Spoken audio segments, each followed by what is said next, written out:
Hello everyone, this is Mr. Hawkins, and today we're going to be talking about approximating square roots. Now, this is a fairly simple process, and we'll try to explain it as best we can in detail. Uh,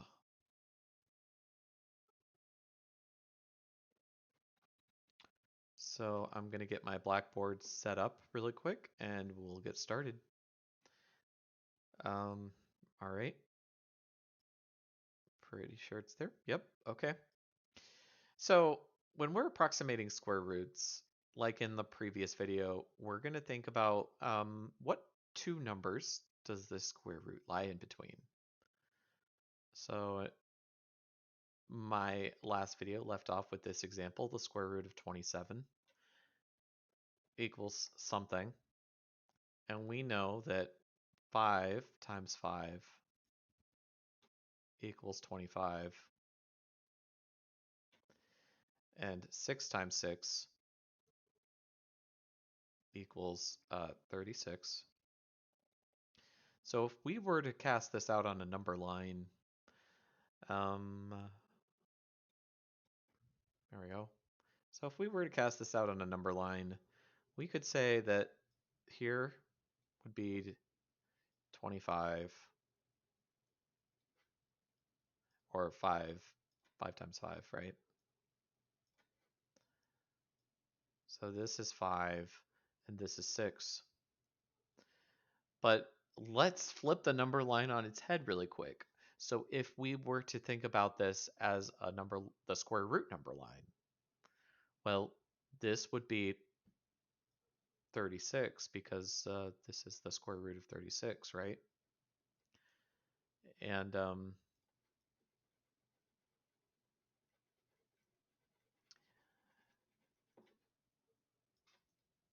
here, because 5 times 5 is the 25, this would be square root 25. But what about all the other numbers in between? Because I know 25 and 36, there's a lot of numbers in between that. So what if I make a tick for each thing? So I'm just going to say this is 26, and the next one is just 27, 28, 29, 30, 31, 32, 33, 34, 35, 36. Or 36 should be the last one, right? So we'll just correct that real quick.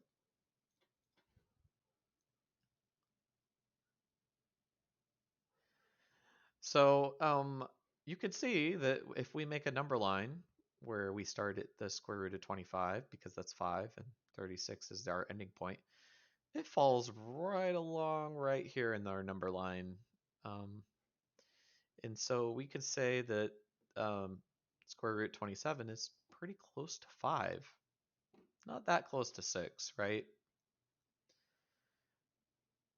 And so there's a method we can use to approximate this really, really well. This is called the fractional approximation method. So basically, we're going to use the concept of how far from 27 to 36 is this? Well, if we take 36 and we subtract 25, because we're seeing how far these two numbers are apart from each other. Like, what is the total amount of steps needed to get from one to the other? We say that, oh, there's 11 steps. Well, what step is 27 in that process? Well, we can take 27 and subtract 25 and say, oh, wait, this is the second step. So if we put this as a fraction, we can get a pretty close approximation to where this would actually be on the number line. So it's our second step out of 11 steps. So we can say this is 2 out of 11. So if you convert that using our previous lesson to a fraction, you could say, oh, 11 doesn't go into 2, so I'm going to add a 0 and put a 0 here. 11 does go into 20 though, one time. And then I get 9 out of that, and so 90. 11 goes into 90 8 times, right? And so subtract 88, I get 2 and 0. And look at that. We end up the same as our first number, which means it's going to repeat this 1/8 cycle. So it's going to be 0.1818181818 until the end of time.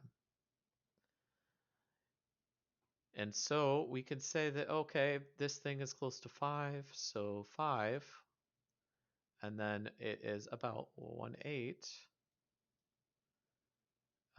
that distance, and we can say this thing approximates, so that's what a little wavy equal sign means. It means it doesn't equal 2, but it's about this to the square root 27. And this will give you a good estimation of where it is on this number line.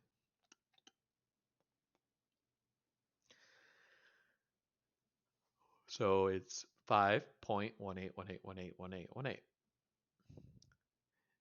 And if you check it on your calculator, which we can do real quick, we're not too far off either. So 27, take the square root of that, and we get 5.196, which is only about 0.01 off, which means we've pretty much found it. We were just a little bit off, which is not that bad. Anyway, this is called the approximating square roots by finding the difference. So that is the whole idea, and you're going to be doing similar things when you find slope in the future. Let's look at a few more examples. I don't want this video to be too long, but it's already 9 minutes. Okay, so let's take the square root of 42 because that's a good number. And so we're thinking, okay, well, that's a weird number, right? But if I make my number line, I know that 6 is the square root of 36, and then 7 is the square root of 49. And 42 lies somewhere in the middle. It's square root 42, right? But how much in the middle? Well, just do the method we did before. So go 49, subtract 36, we get 13. So 40, I'll write it out for you.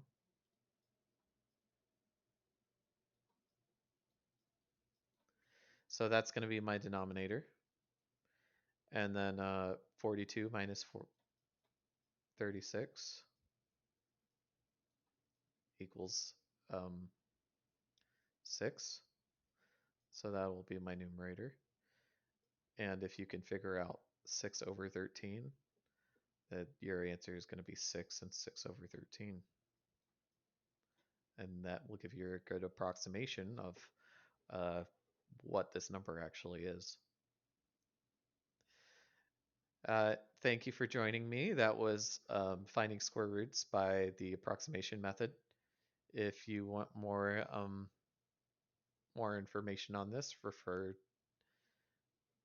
just refer to. I'll have other videos in the description and in Blackboard that you can refer to. All right, thank you for joining me. Bye.